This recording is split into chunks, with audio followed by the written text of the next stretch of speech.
kaligtasan? Nawawala po ba ang ating kaligtasan? Maaari bang mawala ang iyong tinanggap na kaligtasan? Kasi may nagsasabi na nawawala daw ang kaligtasan.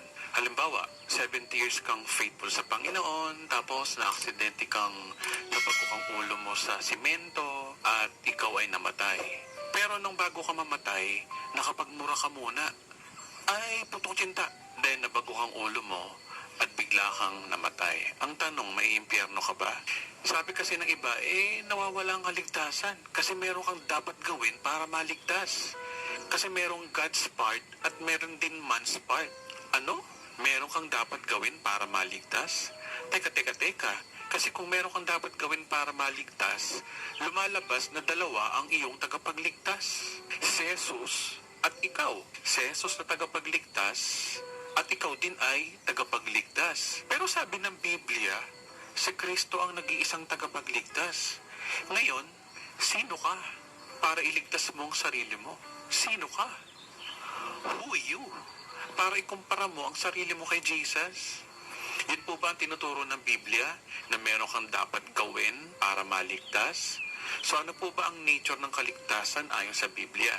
Una, ang kaligtasan po ay regalo. Sabi sa Romans chapter 6 verse 23, sapagkat kamatayan ang kabayaran ng kasalanan, ngunit libreng kaloob ng Diyos ay buhay na walang hanggan sa pamamagitan ni Kristo Jesus na ating Panginoon. Sabi dyan, libreng kaloob, libreng regalo. Kapag po ba libre o regalo, good news ba o bad news? Siyempre, good news. Libre.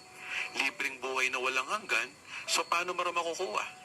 Sa pamamagitan ni Kristo Jesus na ating Panginoon. Ang linaw sa verse na yan, isa pang verse. Sabi sa Efeso chapter 2 verse 8 to 9, sapagkat dahil sa biyaya ng Diyos kayo ay naligtas sa pamamagitan ng pananampalataya. At ang kaligtasang ito'y kaloob ng Diyos at hindi sa pamamagitan ng inyong sarili. Hindi ito bunga ng inyong mga gawa, kaya't walang dapat ipagmalaki ang sino man. Sabi dyan, biyaya means regalo. Kapag po ba regalo, binabawi o hindi? May tuturi bang regalo yun kung binabawi? Kung tayo nga mga tao marunong magregalo ng hindi binabawi, paano pa kaya ang Diyos na gumawa sa atin? Ang Diyos ba kapag nagbibigay, binabawi ba niya? So kung ang kaligtasan ay regalo, hindi ito babawiin ng Diyos sa iyo. Regalo nga Wala kang ambag, wala kang gagawin, kundi tanggapin. At sinabi rin sa verse na yan na ang kaligtasan ay walang works. Hindi ito bunga ng iyong gawa kasi regalo nga Tingnan niyo ito kapag po ang nagregalo sa iyo ay binayaran mo, hindi na regalo ang tawag doon, kundi sweldo.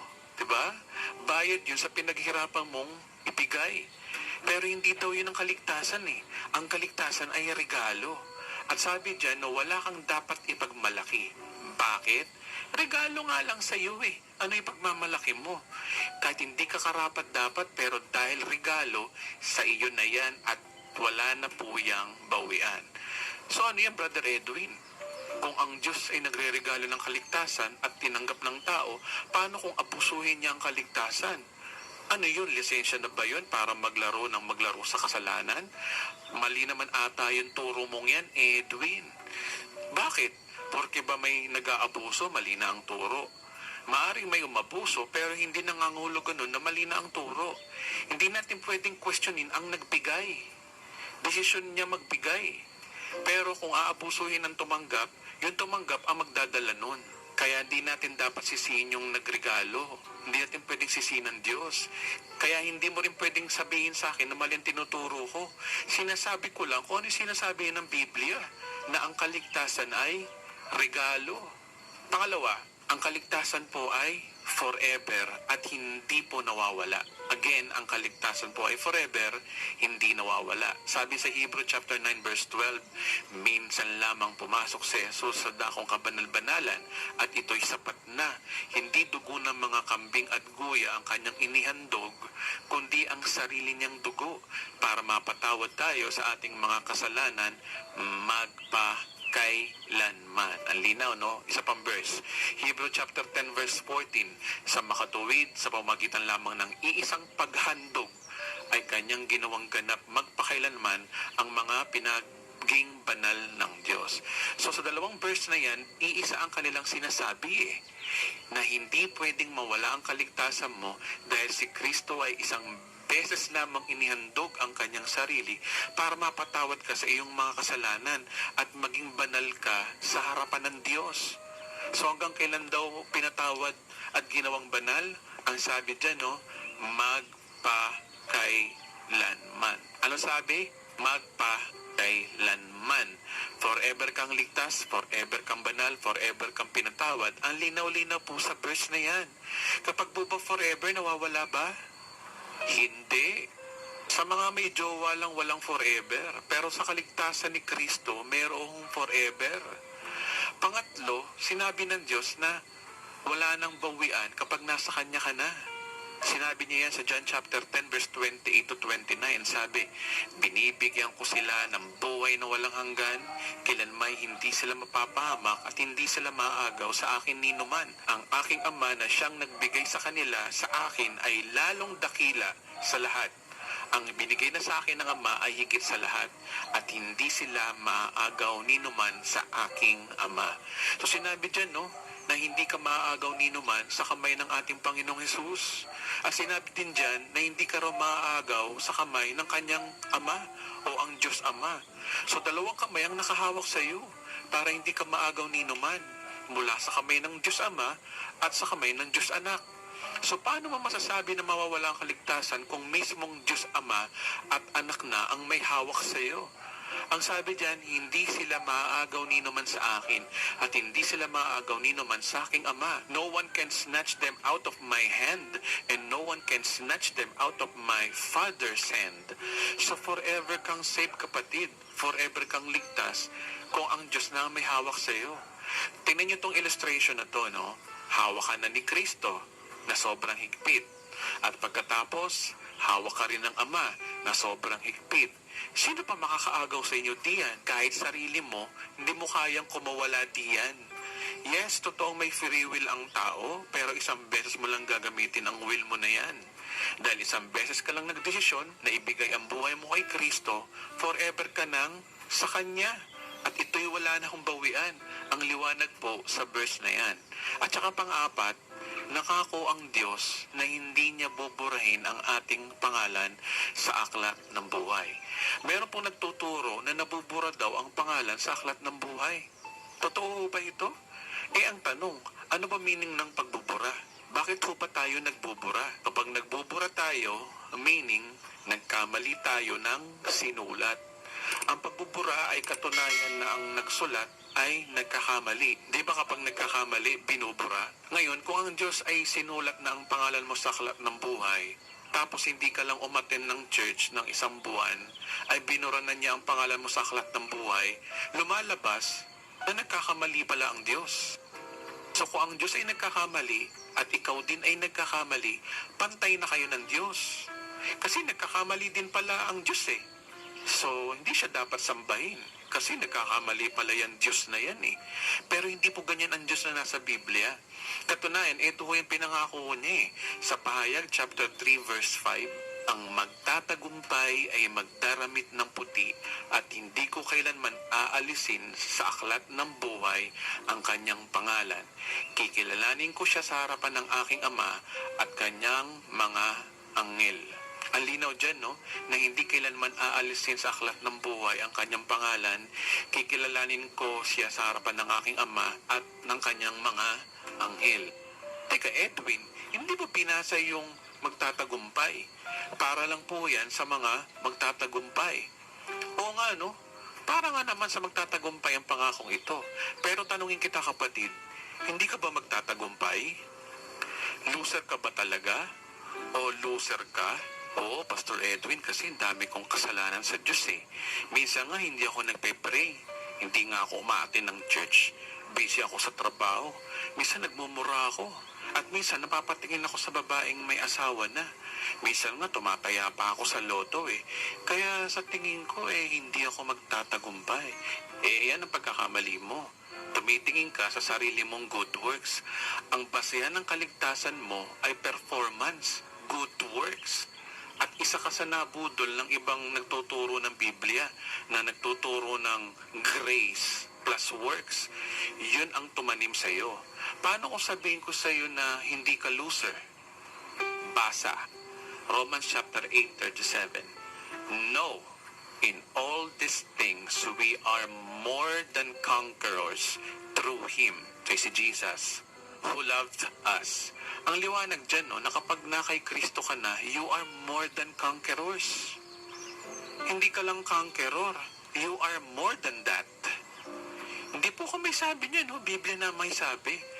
Yung pagiging more than conquerors mo ba ay base saan? Sa performance mo ba kung paano sumunod sa utos ng Diyos? Sa performance mo ba bilang Christian? Hindi. Kanino bumabase? Ang sabi dyan, through Jesus who loved us. Mahal ka ni Jesus, kapatid, kaya kanya binilang na you are more than conqueror. Aangkas ka lang kay Kristo sa pamamagitan ng faith, and you will be more than conquerors. Bigyan ko po kayo ng halimbawa. Si Pacquiao, lumaban ng boxing ng championship sa ibang bansa. Nanalo siya. So ano tawag sa kanya? Conqueror, di ba? Dahil sa pagkapanalo niya. Alam niyo kung sino sa buhay niya ang more than conquerors? Yung asawa niya, si Jinky. Siyempre, asawa niya yun eh. Halos lahat ng balato napunta sa asawa niya. Bili ng alahas, bili ng mamahaling bag, pasyal dito, pasyal doon. Buhay reyna, di ba? So, ganun din kay Kristo. Si Kristo nagtagumpay sa krus ng Kalbaryo para balatuhan ka ng buhay na walang hanggan. Forever kang mapatawad, forever kang banal, forever kang pinagpala, at forever kang malusog. Sa pamamagitan ng kanyang minsan paghandog ng kanyang katawang binayubay. So, sino ang nag-benefit? Yung mga tumanggap at nanampalataya sa Kanya. Yung mga genuine believers. Kaya kung si Kristo ay conqueror, ikaw naman ay more than conquerors. Sa dami ng iyong tinanggap na benefits, may ambag ka ba? Wala. Pero you are declared as a more than conqueror. Yun ang balato sa iyo ni Jesus Christ nung nanalo siya sa krus ng Kalbaryo. So balikan natin ang verse na ito, no? Ang magtatagumpay ay magdaramit ng puti at hindi ko kailanman aalisin sa aklat ng buhay ang kanyang pangalan. Kikilalanin ko siya sa harap ng aking Ama at ng kanyang mga anghel. So ang magtatagumpay ay hindi kailanman aalisin sa aklat ng buhay ang kanyang pangalan. Ang hinihingi lang naman ng verse na yan ay victorious. Kung tutusin nga, overqualified ka pa nga dahil you are more than victorious eh. Kaya 200% hindi mabubura ang pangalan mo sa aklat ng buhay dahil ikaw ay more than conquerors. Ito ang tanong. So, kung hindi pala nawawala ang aking kaligtasan, pwede na pala akong umabuso sa kasalanan? So, meron akong counterpart na tanong dyan. Kung naiintindihan mo na ang Diyos ay naging mabuti sa iyo, aabuso ka ba sa kasalanan? Yan ang tanong ko naman sa iyo. Yan din ang mabigat na tanong ko sa iyo, kapatid. Yung mga genuine kasi na tumanggap kay Kristo, may hiyang gumawa ng kasalanan eh. Biro mo, dahil sa ginawa niya sa krus, nag-iwan siya ng sumpa na ikaw ay ligtas forever. Dahil sa ginawa niya sa krus, nag-iwan siya ng sumpa, ikaw ay pinatawad forever. Dahil sa ginawa niya sa krus, nag-iwan siya ng sumpa, ikaw ay ginawang banal forever. Dahil sa ginawa niya sa krus, nag-iwan siya ng sumpa, ikaw ay pinagpala at pinaburan forever. Dahil sa ginawa niya sa krus, nag-iwan siya ng sumpa, ikaw ay pinagaling na sa pamamagitan ng kanyang latay at sugat habang nabubuhay. Ang gagawin mo na lang ay panampalatayanan mo na lang yung 5 sumpang ito na mangyari sa buhay mo, and it will happen. Magiging realidad ito sa buhay mo. Bakit mo gagantihan ng masama ang Diyos kung puro kabutihan ang ginawa sa iyo? Ito ang prinsipyo na hindi naintindihan ng ibang Christians at ibang pastor eh. Yung mga nagtuturo ng mga once save, always save na yan, one-sided yan. Kulto yan, may sa demonyo yan. Tinuturuan tayong mag-abuso sa kasalanan yan. False teacher yung mga yan.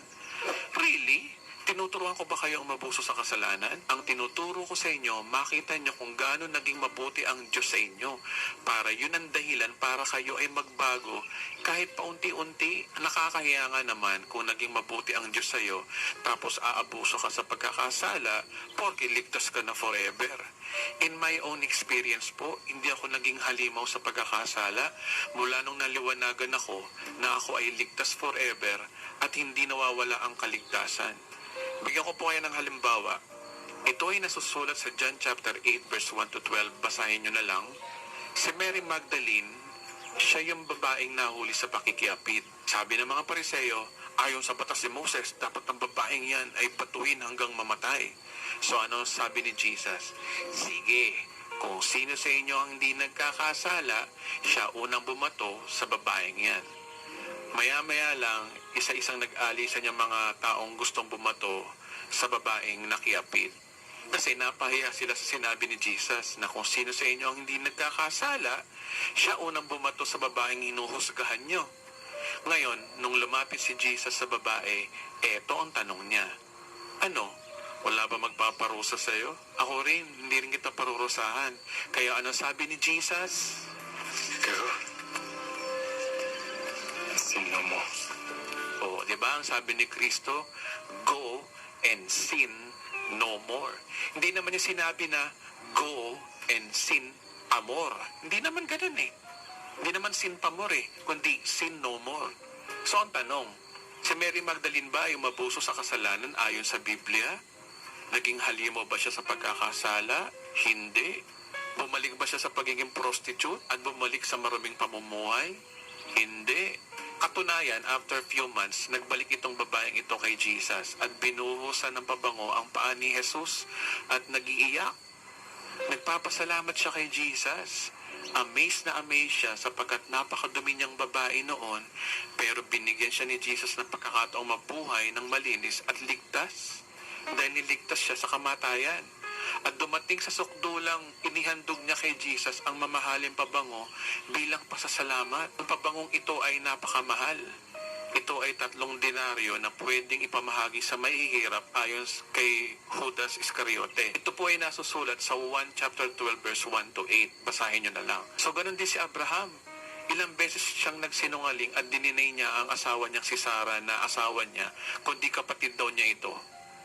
Dahil sa takot ng kanyang asawa nung haring gustong asawahin si Sarah.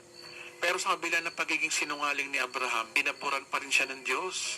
Kung tutuusin, kasalanan talaga ang pagsisinungaling, pero anong ginanti ng Diyos sa kanya? Lalo siyang pinagpala.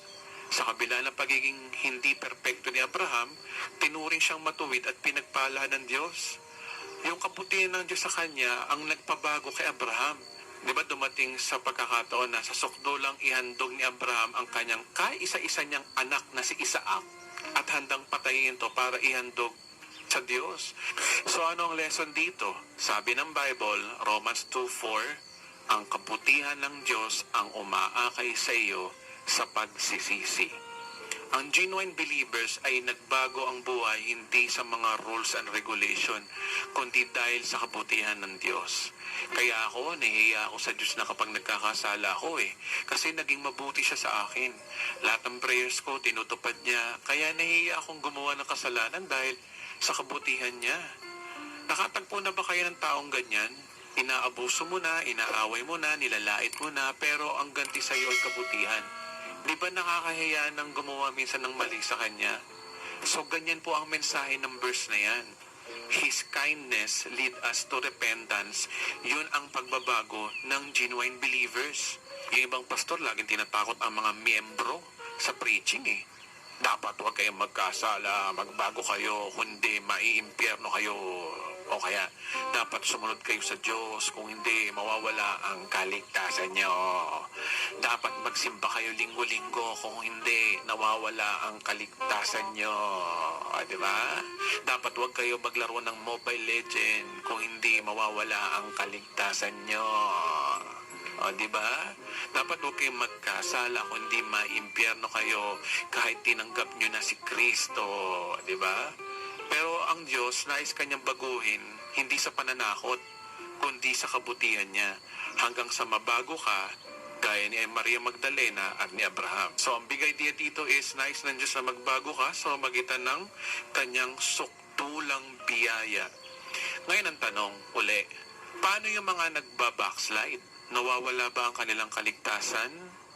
Ang sagot ko dyan ay nasa part 2 na po. Sa part 2 po natin pag-usapan yung tungkol sa mga backslider. Kasi merong verse sa Bible regarding sa mga backslider.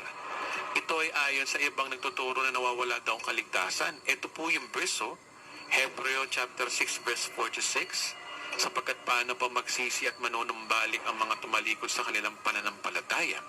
Dati naliwanagan na sila, nakalasap sila na makalangit na kaloob at naging kabilang sa mga tumanggap ng Espiritu Santo. Nakalasap na rin sila ng kabutihan ng salita ng Diyos at nakadama ng kapangyarihan ng Diyos na lubusang mahayag sa panahon na darating.